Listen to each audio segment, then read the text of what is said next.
If you notice a little overlap between this particular chapter and some of the previous lectures that you have from chapters 34 and 35, the reason for that is that in the latest edition, the fourth edition of the textbook, Mounce has decided to rearrange the chapters a little bit, and he kind of explains explains this a little bit in the overview of the chapter. So you'll notice there on page 407 that he explains in this chapter you'll learn the following things. That what was true of didomy is also true of the other me verbs. And this is largely the reason for the inclusion of this material in this fashion.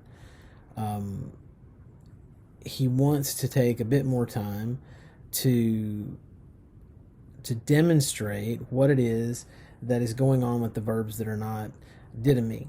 In previous editions, he did this sort of alongside of didomy, and he wants to go out of his way to make it very clear that the same type of patterns that you see in didomy, you're going to see in histemi, tithemi, and degnomy. Along with this, he explains that the secret is to watch what happens to the verbal roots, which I hope has been emphasized significantly in the previous chapters. And then there's going to be some additional information that is, I think, very helpful, but not really explicitly discussed much in the previous editions of the textbook related to the unique functions that the definite article has in the Greek language. The definite article can do far more in Greek than it can in English, and we're going to see some of those things that it does, both when used as distinctly as an article and then as a grammatical marker, as we've seen, like with the substantive participle. And we'll bring all of that together in the end, which is it's a pretty good footing, honestly, for what we'll do in the third semester of this class. And also will serve us well for what we're going to do with the Campbell book in the weeks that are ahead. So I hope this will be a helpful start for you with histemi, tithemi, degnomy, and some other odds and ends. So without any further ado, let's move on to the next slide. We're going to cover this material in a little bit of a different order than what you see in your textbook, because I want to begin by discussing these significant me verb stems. Now this is after the chart that you have on 407 and goes on to 408, but I think this is really key to establish a foundation upon which we can build the various patterns that we're going to see in the slides that follow. So you've got three verbal forms here. Degnomy, let's sort of start at the bottom with it, behaves more like an omega verb in many of its forms than it does a me verb. So in the present active indicative, degnomy is going to have similar functions or similar processes through which it is built to the me verbs. Once you move out of the present active indicative, it really functions very much like an omega verb. And so I just would want you to keep that in mind. The main thing that you're going to need, really with all of these, is to be able to identify the stem, and once you identify the stem, then you can begin to work through the extraneous pieces that are added on both to the front and to the end of the verb to build its person, number, or if it's a participle, it's case, gender, and number. The stem is at the heart of everything that you need to be able to do with a me verb. And to be honest, the me verbs are going to be very similar to the omega verbs once you get out of the present active indicative and really even out of the indicative. Once you're into the subjunctive and the participles, the behavior is going to be very similar as long as you can identify the stems. So you'll notice there with sigma tau alpha, That is the stem of the verb histemi. So with histemi, you've got sigma tau alpha, and remember, from those 5 things you need to know about me verbs, one of the things, and it's something we've done, frankly, all semester, is that vowels can change their length. So with the sigma tau alpha stem, you should expect at various points to be able or to have an alpha or the lengthened form of that, an eta, in the verbal form. Now, I am not terribly concerned with you being able to remember when the stem is sigma tau alpha or when the stem is sigma tau eta. I'm not, again, terribly concerned about that. All I want you to be able to do is to recognize, okay, this is what it is in this particular instance. These are the other things that I need to understand this verb, and I can parse it and understand what it's doing, how it's functioning, without necessarily needing to predict whether you have the alpha or the eta. So what happens in the present active indicative, you're going to have, and you would have this in the present subjunctive as well, you're going to have reduplication with iota. So this reduplication with iota is going to give you sigma iota sigma tau alpha, sista. Okay? Now, you know as well as I do that the Greeks are prone to not have things in their pronunciation system that are difficult to say or that might not necessarily sound right to their ears. And this is very much the case when you have reduplication with a verb that has a stem that starts with a sigma.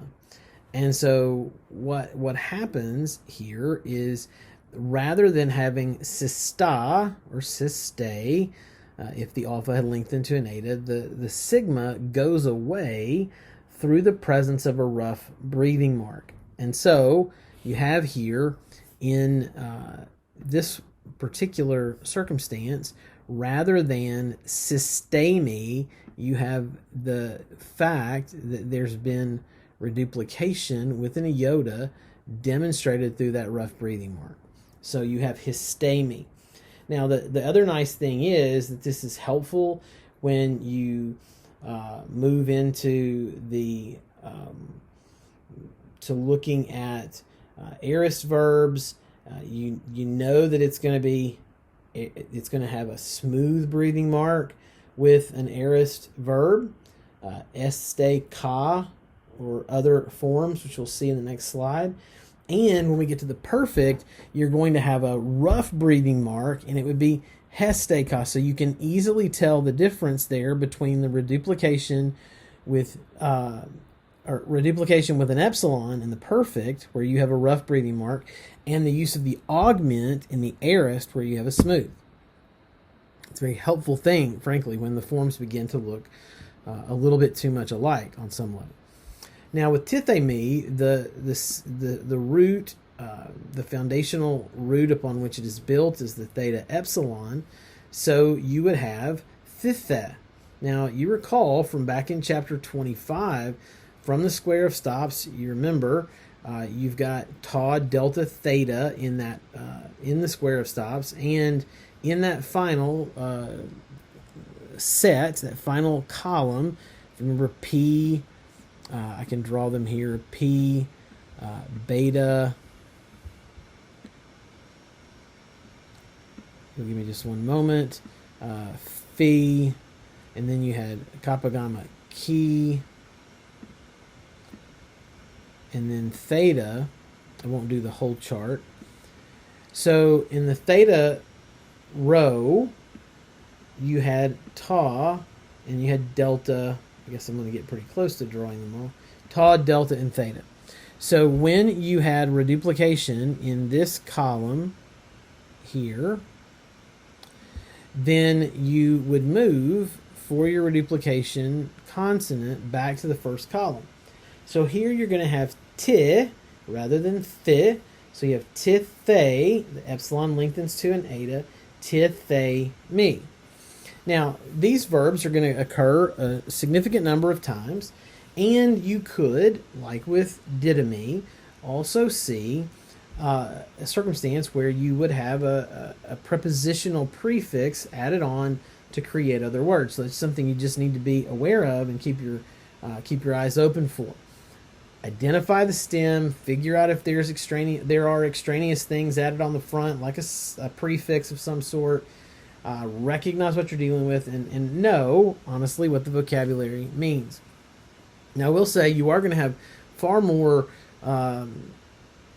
verbs with that prefix, with didomy, than you are with the others, but don't think that they won't occur from time to time.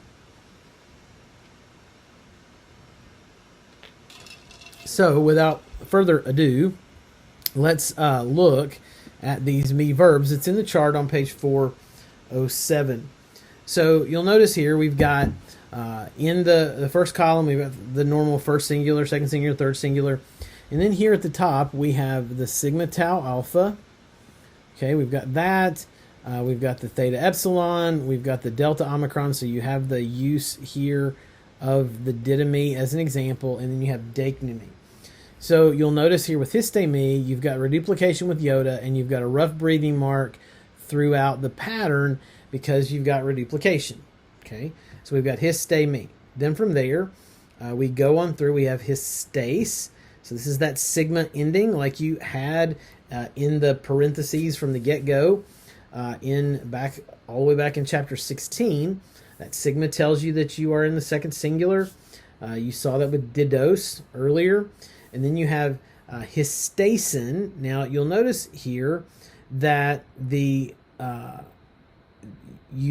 eta or the alpha has lengthened to an eta, and you've got the sin ending. In fact, in the singular, you've got the eta in every one of these circumstances. Okay, and you have the sigma or the nu, that it can be there or not. It's a movable nu. And then when you get to the plural, and you don't have to necessarily remember this except for those places where it helps you keep from falling into difficulty in recognizing the difference between the verbs. So the main place where that's going to be is the third singular and the third plural. We'll get there in a moment. So you'll notice that all of these have an alpha. So you've got histamen. The min ending is just like it's always been in the primary active, and the te ending is just like it's always been in the primary active. You don't have a theme vowel. You don't have a connecting vowel here. So you've just simply got histate, histamen. And then in the third plural, where you have the asin ending, the alphas, the alpha from the stem and the alpha from asin, combine into this into a single alpha that's identified by circumflex.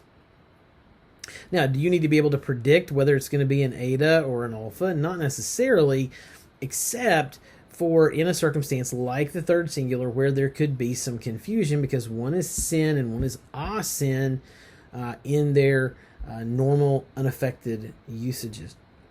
Now with tithemi, you have the reduplication with the tau, so you've got tithemi, and then you've got the sigma again. And here, just as before, you've got tithasin, so long a eta, in the singular, first through third, and you've got the movable nu at the end. Now, when you get to the plural, again, you've got tithmin. The min is there again, like it's always been. Tithet, same thing with the te. Now here, you've got the asin. So here, the epsilon plus the alpha, they don't combine, because if they combined, it would look just like the third singular. And so they don't combine, it's the third plural. And so if you see the asin, this is one of those different endings, that's what you're facing. Now, then we have there with didomi, didos, didosin, didamin, didate, didoasin, just like you learned back in chapter 34. And then you have dacnumi, and notice here, dacnumi, dacnuase, this looks just like a normal second person singular. Dacnusin, which is just like what you would expect, that's one of the different endings in the present active indicative. And then dacnumen, dacnute, and then you have dacnuasin. So the third singular and the third plural are going to have those different endings than you would have in normal omega verbs. But when you move out of this present active, it's going to be very similar to what you have with the omega verbs. All right, so then we have a few more sample paradigms: an aorist from histe me, an aorist from tithe me, and a second aorist with histe me. And so you'll notice here with these, in this chart, if you would like to look at it, is over on page 408 in your textbooks. And he says, here is the paradigm of the first aorist active of the me verbs and the second aorist active, notice this is an active, of the me verbs. So one of the places where the transitional nature of Koine Greek comes into play is with the me verbs. So with didomi, we saw this with the kappa aorists, and you're also going to see it with tithe me. But you'll notice here that histe me has two different forms. It has a first aorist form that's not a kappa aorist, but a sigma alpha aorist, like you've had since the first chapter where we learned the aorist, which I think was chapter 22, where we are in the second aorist, and 23 was the first aorist, so since 23. And you don't have the kappa aorist with histe me. This is a part of the transition of the language. In fact, there is a verb that you'll see in the Greek New Testament, histano, that is an omega verb form of histe me. And then you have this second aorist active, estain. So there you have the active endings just added on to the sigma tau eta form. Okay, so here we have in the first aorist form of histe me, este sa. Notice it's got the smooth breathing mark because you always have a smooth breathing mark over an augment. And so you've got este sa, sas, sin, samen, sate, san. Now you'll notice in your textbook there is an error excuse me, in the third person plural, or at least in my version of the textbook, there is an error in the third person plural. It has este sin. It is este san there, as it should be, and it's the correction has been made in my slide, even if it still remains in yours. Maybe by the time your book was printed, they had made a change there.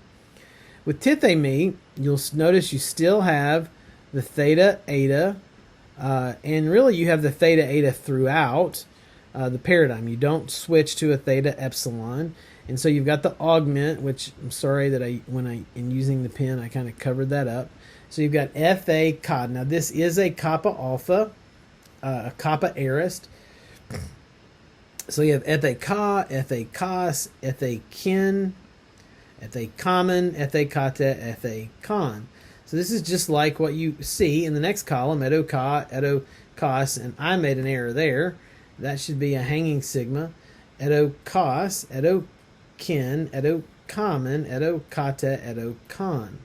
Okay, so this is just like what you've seen in the previous chapters related to didomi.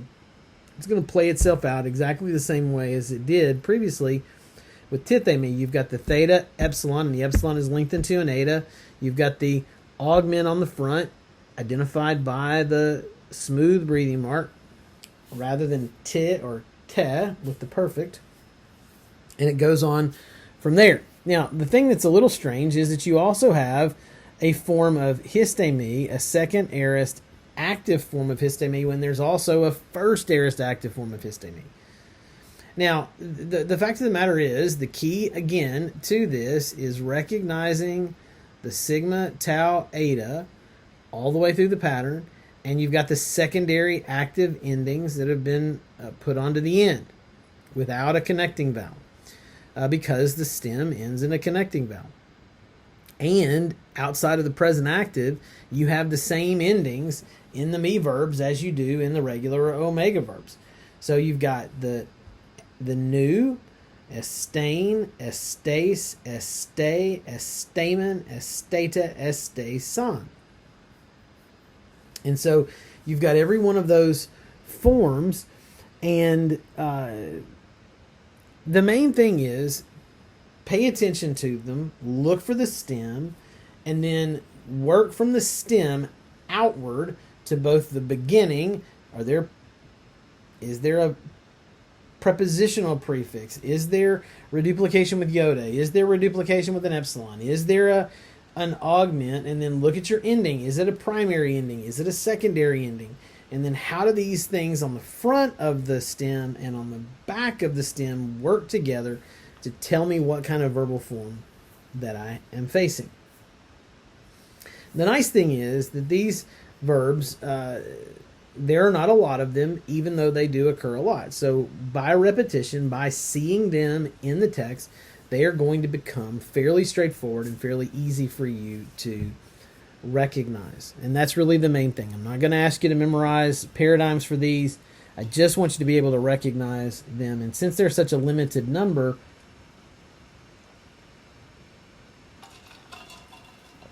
I think that works. And a limited number that, I'm sorry, I had to take a drink there. A limited number that occurs regularly, recognizing them is a little easier than maybe you might imagine right from the get-go. So I want to very quickly go through some various uses of the article that are described in brief in the Mounce textbook, and we'll deal with them in a bit more detail next semester. So the first of these is a definite article, a normal, regular old definite article. And this is essentially the same way that it's used as an article in English. In English, it's very straightforward. It means the. There's not any other larger significance to it. It's just identifying it as a particular, definite, hence the name, thing. Person, place, thing. Now, there are times in Greek where a definite article is used where we would not normally use one in English, and where it's translating it might seem a little odd. And you certainly have the freedom to leave that out of the translation. If you want to identify that you know that it's an article or something like that, you could make a note of that in your translation notes or whatever it might be. But you certainly can leave it out if it would be weird in English. Now, from there, we have some uses of the article as an article, but it's carrying a bit more weight. It's conveying a bit more information. And one of these is the use of what is called there on page 409. You have this list, an anaphoric usage of the article. Now, normally, when you have an anaphoric usage, the word to which you're making reference or idea, and it doesn't have to be the exact same word. A lot of times it is the exact same word in both instances, but sometimes it can be conceptual, a conceptual connection.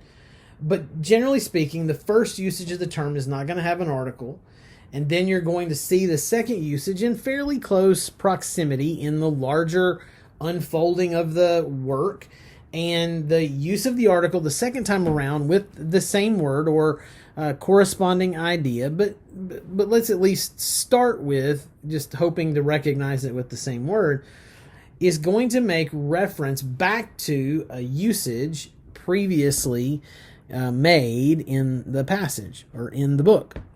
So the example he gives is from 2 Timothy 2 or 2 Timothy 4:2.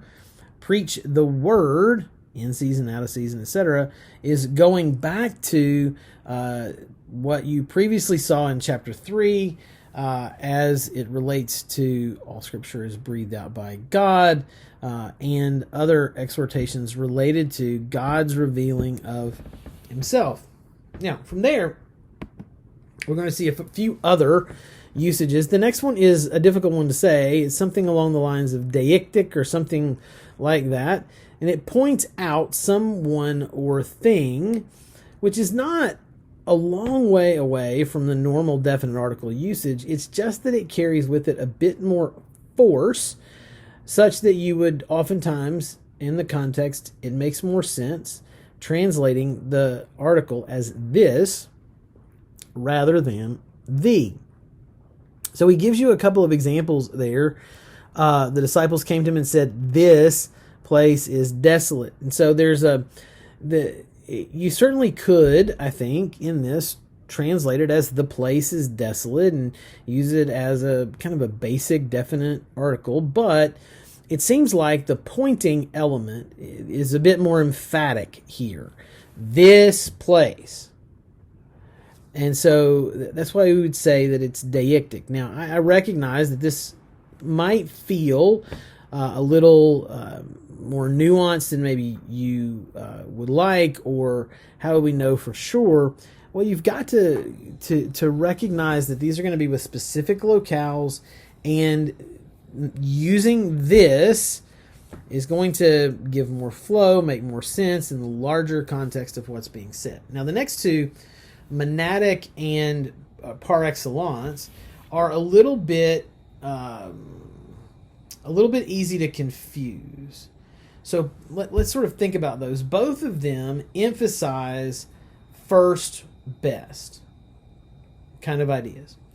With par excellence, there are others who can contend for the best, and you're making the claim with par excellence that this individual, although there are others of a similar class, is the best in a class by himself or herself. So par excellence, for instance, the example he gives there from John 1:21, are you the prophet? Now, the reality is that there are numerous prophets in the Old Testament, but when you say the prophet, there is a prophet par excellence. There is a prophet that's been exalted and lifted higher than the other prophets of the age. And this is related to the promise made in Deuteronomy 18 that there would be a prophet like Moses who would arise, and this one they'll actually listen to. So this par excellence is in a class by itself, but there is a class. Monadic is different from par excellence, not in the sense of best or at the top of the class necessarily, but monadic differs from par excellence in that there is no one to which there can even be a comparison made. That the monadic is making an emphasis on this one-of-a-kind, unique, unlike any other who has come before or since. So, for instance, the example he gives there in John 1:29, behold, the Lamb of God who takes away the sin of the world, that's not a par excellence. There is not a group from which this Lamb of God who takes away, there's not a group of lambs from which the Lamb of God is taken, so there'd be par excellence, but this is a unique one of a kind. There is one and only Lamb who can take away the sin of the world. There's not another lamb that can sort of partially take it apart or take away the sin of the world. There's a unique, one and only, one of a kind. It's not even a comparison of in a class by itself, so far greater than others of a similar or of the similar or same class, but there's the only one in class. There's only one there, and that's God the Son, the Lamb of God.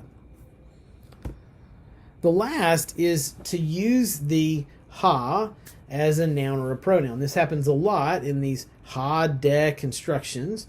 It also happens largely when it is essentially a function marker, which is a new term. It's a use of an article to indicate the function of the word that it precedes in a sentence. So like there with the example in 1 John 3:9, the one who has been born from God is not going to practice sin, is not, and you'll notice there that the poie is in the imperfective, so there's this continual repetition that is described here. The verbal type is the iterative use of the imperfective where it's happening repeatedly. You could say that it's a practice of the individual. So it will indicate the function of this participle that is functioning as a substantive by its presence there. And so it is to indicate a substantive participle, like as a grammatical marker, or with a ha-de construction.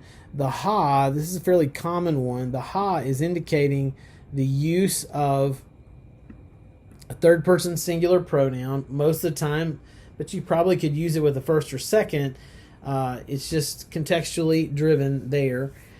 Because sometimes, oddly enough, strangely enough, third person pronouns from one sentence to the next can connect to second or first person verbs, restating essentially the subject. And so here you have he or she does whatever it is. Okay, so it's going to indicate that. This is a bit later on in the chapter over, I guess, on the top of page 410. Okay, now he goes on and concludes the chapter by talking about some places where the article is not present. And we're going to dig into these in a pretty significant way in the third semester. The first of these is related to a verse like John 1:1.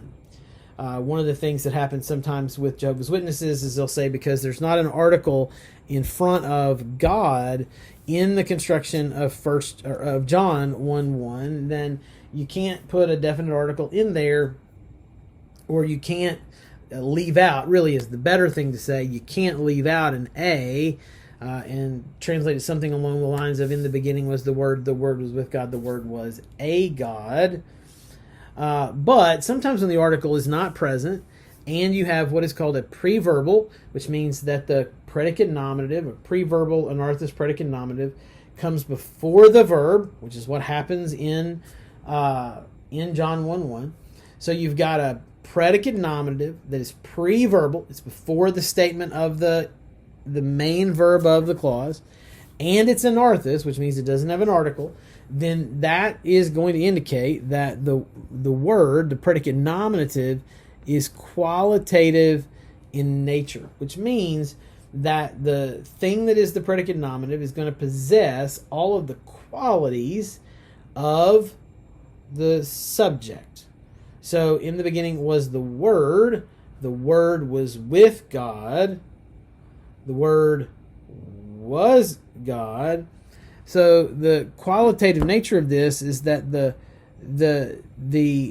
predicate nominative God is preverbal and it's anarthus, and you have the Word, and so every quality that God the Father possesses, the Word also possesses. It is qualitative in nature. So it would be improper. Honestly, you're going to have heresy with the use of the article either way. If you use God was, or the Word was the God, the Word was equal to, or the Word was, not even equal to, the Word was describing God the Father, then that would be problematic because you would not have distinct persons in the Godhead.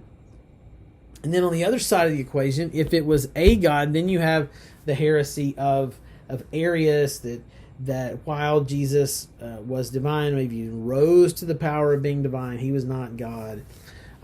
Very God of very God, as the creeds describe. So this will help us a bit there with that. Along with this, the lack of an article can indicate indefiniteness. You've got to ultimately depend upon the context. So even if an article is not stated, sometimes in English, it's going to be necessary. Sometimes you will use an indefinite article based upon the context. Sometimes you will leave it not translated either as a regular, normal noun with an A in front of it. It can indicate indefiniteness, but then along with that, it doesn't have to. So like in the example we've seen of the preverbal anarthus predicate nominative, it can indicate quality. In fact, it does indicate quality in those instances, so you wouldn't want to use the indefinite article A or the definite article the. So I hope this has been helpful. Sorry if the last little bit got a little confusing. I hope that it will give some clarity and honestly some repetition to what you've done in chapters 34 and 35. I hope you have a blessed day.